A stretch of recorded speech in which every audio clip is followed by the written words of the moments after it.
Je pense que ce projet, effectivement, a créé une véritable cohésion. On a vraiment pu travailler ensemble. Quand on met du sens au projet, obligatoirement, les gens ils travaillent avec nous. Et quand on travaille ensemble, la cohésion, elle se fait naturellement.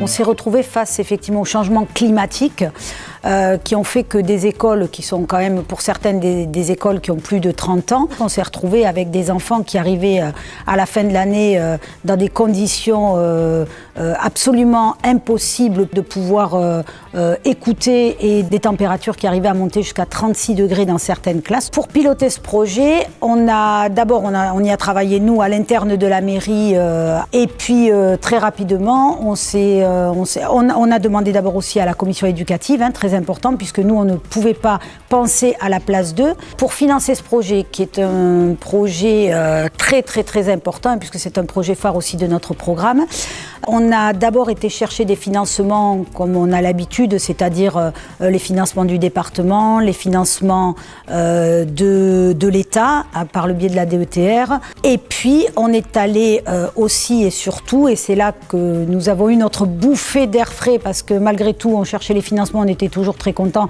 mais on était très loin d'arriver au bout de nos financements. On a rencontré la Banque des Territoires et dans le cadre du programme EduRénov qui nous a permis de faire enfin ce projet dans sa globalité. Aujourd'hui, on pourrait dire que ce qui nous fait toujours très peur, c'est de ne pas être dans les délais parce que la grosse difficulté, c'est que les enfants sont dans l'école et qu'il faut qu'on construise en même temps que l'école continue. Le premier des conseils, c'est de bien préparer ce projet en amont. Cette préparation qui a été faite avec les parents et les enseignants a donné une fluidité parfaite.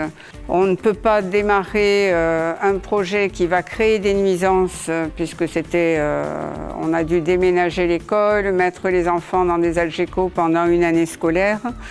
Il a fallu vraiment l'adhésion de tous. Une de nos premières réflexions, afin de garder les élèves dans l'école, in situ, a été de concevoir une école modulaire, donc une école bis provisoire, qui permet dans un premier temps, qui a une certaine dimension dans un premier temps pour recevoir tous les élèves de l'école maternelle. Une fois qu'on aura terminé les travaux sur la première école, sera agrandi pour pouvoir accueillir les élèves de l'école élémentaire pendant toute l'année de travaux à venir sur cet établissement. Alors les grands enjeux pour le territoire dans les prochaines années, effectivement, on a tous été rattrapés par les problèmes climatiques et la nécessité de faire très attention aujourd'hui et que l'ensemble et la population et les élus locaux se mettent en marche autour de ces problématiques-là.